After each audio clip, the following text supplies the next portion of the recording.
I'm going to be a brand ambassador for Threads of Envy. I just got my new T-shirts. I got some really cool stuff.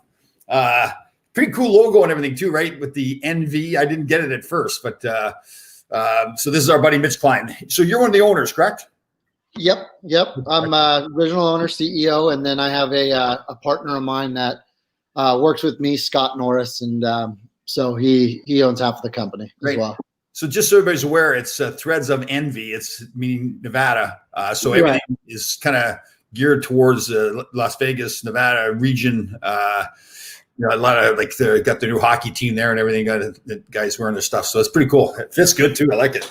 Yeah, appreciate it. Yeah. So we started this brand a couple of years ago, probably about 2.5 years ago, in 2017, towards the end there. And reason being was I'm born and raised here. And so I've been here my whole life. And, there never has been a big sense of pride here. We're such a transient melting pot of a city, and, people from all around the country come to live here. And so we never had, sports teams and, things like that. So there was no real sense of community and pride. And me and Scott, my business partner, got together and, we're thinking that we need something that we can all rally behind. And that's where, Threads of Envy kind of came into play. Was we wanted to be that more of a movement than a brand that allows the city to rally behind, something and build some of that unity. So you've got the T-shirts and hats. Yep. Shorts too. You get shorts? No shorts. Soon to come though. But we got a little bit of everything. We got hats, shirts, tank tops, hoodies, beanies, kids gear, onesies, everything but pants at this point. Good. Really, really cool stuff though too. Like I said, when I got it and put it on right away, it was felt good, soft and everything. Felt good. I appreciate it. Okay. So we'll talk more about your company too, but I want people to get to know you a little bit too. When you and I first started talking, I didn't realize, and actually when you first said it to me, I kind of went over it, and I thought after once you said it, it's like, holy smokes.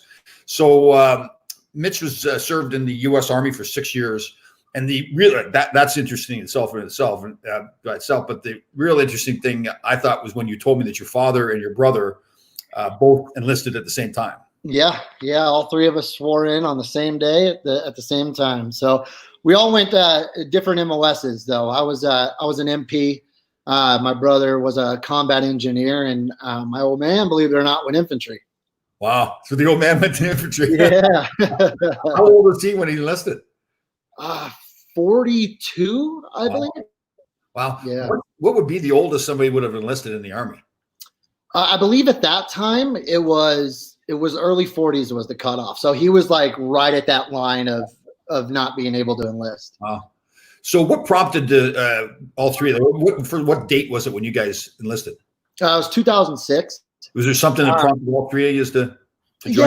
Yeah, we had just turned 18, my brother and I, and it was just one of those things where I've always, as a kid, I've always admired military and wanted to say that I've served my country. And there's always hesitation before you enlist, is this the right thing? And so my dad, let me and my brother know, hey, if you guys do it, I'll enlist with you. So we all went down to the recruiter, and the rest is history. But the recruiter's gonna be looking at you like, are you kidding? How often does that happen, right?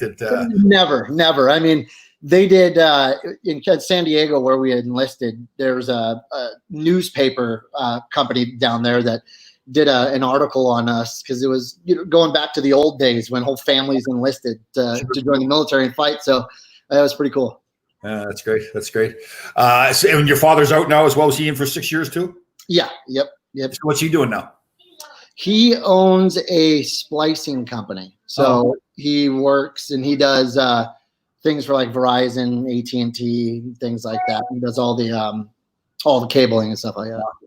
So my son, and I got two sons that are 27 and 29 now. Very proud of both of them. The youngest one, at one point, I think it was probably 15 or something, was interested in going to the military. We're over here on the East Coast, so I took him down to the Marine Training Depot down in Parris Island. Yeah. And I guess I was probably like a lot of people, right? I watched John Wayne movies, and I think I was, understood the war and all that kind of stuff. And I'll never forget. We went down there, and I called down in advance. I said, "Can we come down and take a look at the place?" Because I thought, okay, let's give him a firsthand look. He's researching, and so they said, "You've got the visitor center." They made it sound like I was going to Disney World or something, So we go down there. We get the rental car. We'd flown down. The rental car would come to the gate there with the Sentry, and this young guy, and you've seen this stuff. He's all buttoned down, he's got the full uniform on, everything. Oh yeah, this is his job. Nobody's getting by him.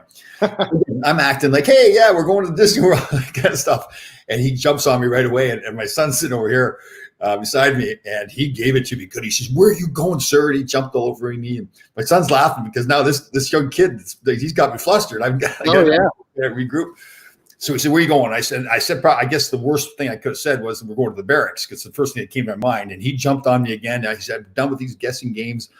I finally pulled myself together and said, "Okay, we're going to the visitor center." And he said, "Okay, you get in." And it was funny. My son was laughing at it because he knew I was flustered. My son was he took advantage of that. I'll tell you what, though, it was so interesting for me to first of all go on the base, and we watched them do drills, like they'd march down the street and they'd go to cross the street, and two guys would come out and stand on the street to protect them. Yep. All the teamwork and the training. And then we had a long layover at the airport, and so many young men and women like yourself had all the uniforms on. You could tell they're either done their training and were going off to serve. And it was one of those times for me really changed my outlook on the military, like really made me realize what's going on. Like I think a lot of us, we just kind of take it for granted, right? That people are serving our country. And I really make a point now when I see somebody in the military or sitting in an airport or wherever, I go over to them and shake their hand and thank them right away. And I think it's more for me, right? Because I'm feeling like, geez, I've done nothing compared to the guys that serve the country. So it's fantastic. That's awesome, man. Yeah. Who's the football player that was it? Pat Tillman that went over and served? Yep. Pat Tillman, and he when was it? He was out of, what did he play for? Denver, right? I believe Arizona. Yeah, Arizona. Yeah. There's actually a big memorial for him out here in at the Hoover Dam, which is Nevada Arizona border. So that makes sense. Yeah. Oh yeah. Wow, that's interesting. You got a whole deal there. Yeah. Well, I think, like I told you, we played a lot of charity games, and we played a charity game a few months ago up in Boston, and their charity that we were playing for up there was the Navy SEAL Foundation. So they had a couple of Navy SEALs, and I got to be buddies with this one guy. And, the same as you, what I really admire about most guys in the military is like they're really humble. It's like going around bragging about what they've done. But meantime, people were telling me stories about this guy. I guess they got trapped in a building someplace, and he stood up with a machine gun with like 200 rounds, and the bullet would fly past him, and apparently just start blasting away. I mentioned it to him, and he's like, "Oh yeah, no big deal." Yeah. It's a different breed, man. It's a job, people, and there's so much pride behind it. So people, they just feel good, being able to say that they've done it. And do you feel like it changed you? Oh, absolutely. Night and day. Who I was going into the military and who I became coming out, especially post, war, right. A completely different human being. Right. And you're fine health-wise, mentally, everything's good? Yeah, I'm good. It's all, it's everybody deals with their issues coming back. Right. And, I had mine, but for me, it was mental fortitude, strength, knowing I have a family, and, right. I needed to be there for them. So, so you had some issues you had to battle to straighten when you got back? Oh, yeah. There was a lot of mental things I had to deal with coming home, and it took some time. I've been back now, 2020, I got back in 2009, so almost 11 years. And great. There's still parts of me that have some of that, but, it's all about mindset. That's fantastic. See, I've learned a lot, like from guys like you in the military, I played in the NHL for 10 years, but, we think we're tough, but, there's other, like you guys, there's so much other stuff that people are doing that's that's tough, right? It's and one of the things I've learned since I started all this True Grit Life stuff for the book is that mental toughness and how you can kind of train your mind just the way you can train your body, right? Like things that you think you couldn't do before or handle before, you just train yourself to do it. And yes, to prove yourself you can do it, right? Absolutely. Yeah. Absolutely. Everything's mental. I mean, it comes down to what you believe in, and actions come from that. So right. it's especially like not looking for approval from somebody else how to live your life too, right? Like the dreams you have, 100%. right? Like 100%. and obviously, like in your family, your father, like who would join with the son. So he wasn't worried what somebody else was thinking. He just wanted to join the army with the sons. Yeah. Yeah. Your happiness is your happiness. Yeah. You know. Totally. That's cool. So, where's all the stuff manufactured? Here in Vegas. Luckily. Oh, really? That's really cool. Yeah. Wow. So we try to keep everything, in-house, support local businesses as much as we can. We do a lot of, I'm sure we'll get into these things, but do a lot of charity work out here too. Great. But yeah, everything is in-house. We keep it within the Valley. See, I love that stuff. I mean, when we started talking and we both came to the agreement that we'd work together, it's like, it's like you feel good about doing it, right? You're not just trying to sell it. You're doing something with it. We had it all blended. We started getting it going. And another buddy of mine is a Navy SEAL guy, and he'd had some problems with his life too. And he working on getting them straightened out. But we were going to do a ruck challenge. We got it going. So all this pandemic started happening, so we canceled it. But I was really fired up about that. I've got a trainer buddy of mine. When I was on Survivor, he trained me for Survivor, more mental stuff too. And it was pretty cool. He that was one of those steps again. Like the Survivor thing was okay. It was fun and all that. But I think, like you said, that going in the Army against Survivor's not like Army, but it was one of those things. I was 60 when I played.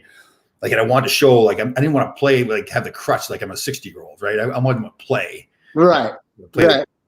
So well, man, even being in the military, I mean, I've watched Survivor, and that's tough, man. Like, that's hard out there. That's hard living. It was, I lost 27 pounds, and I believe it. Yeah. Yeah. But I bet like you too, right? To me, it was more the mental stuff. It's like, oh yeah, like you're constantly under pressure when you're out there, in battle, wherever it is. It's the same thing there. It's not the same pressure, but you got to be thinking all the time. Like, what's the person doing? How do I react to them? Like every, reaction I have is going to cause a reaction from somebody else. And absolutely. It was cool. Very cool. So what do you got? So what's planned next for Threads of Envy? Is there charity events coming up or anything? Or I guess it's kind of tough with the pandemic, right?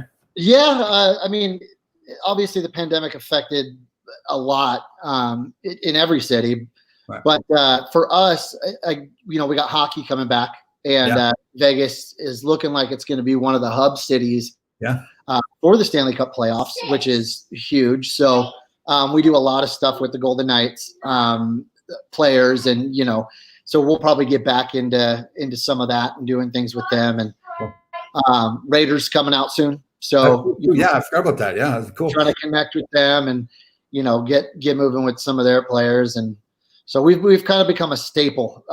This hat here that you see, it's everyone's got one. It seems like here in Vegas, and if you don't, you're kind of left out type deal. That's cool. So, that culture is kind of transitioning into the professional sports realm out here, and so the players are really starting to get on to this as well. So Raiders are going to be the next one for us, hopefully. Good. Yeah, I've seen a few pictures on your website, or not website, on your Instagram too, of guys wearing the stuff. Guys. Oh yeah.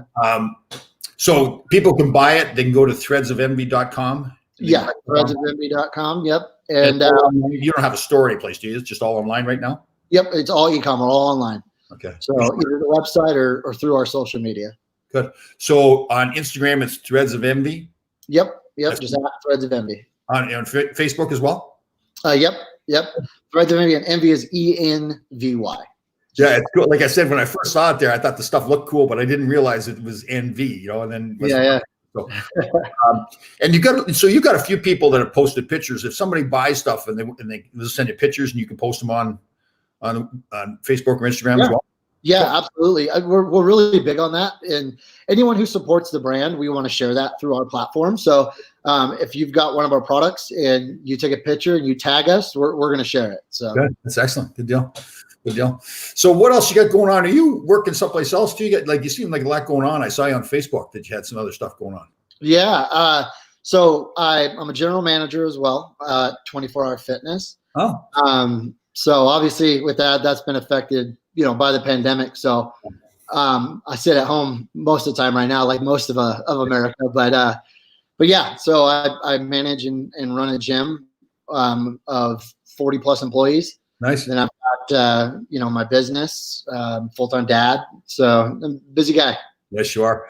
That's a good way to have it. So, and what do you think is going to happen with the gym business when you come back? You think you're just going to open it wide up and everybody come in, or you think they'll cut it like 50% capacity or something? Or? Oh yeah. There'll be a capacity restriction. Right. We'll probably come up with some type of,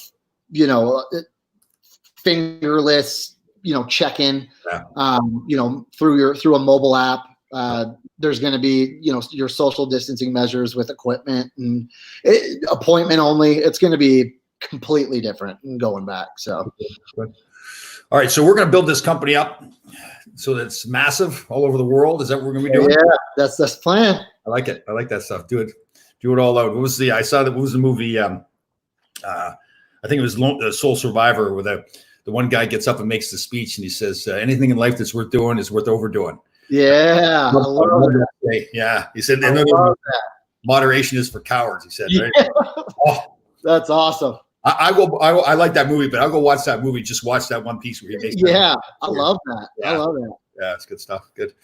Well, listen, I'm excited about doing this. We really want to get going. And again, I think it's a great time. I know there's all this bad stuff that's happening to us, but I think, listen, I've always looked at, trying to be more positive and say, listen, okay, bad stuff has happened, but let's make changes. Absolutely. This is a great company that you've got going. You're doing great things for the community, and I'm really proud to be a part of it. So we're going to go build it up massive. Yeah, let's do it. I'm glad to have you on board, man. Truly. Great talking to you. We'll have you back on again soon too. Okay. Sounds good. Thanks, bud. Take care.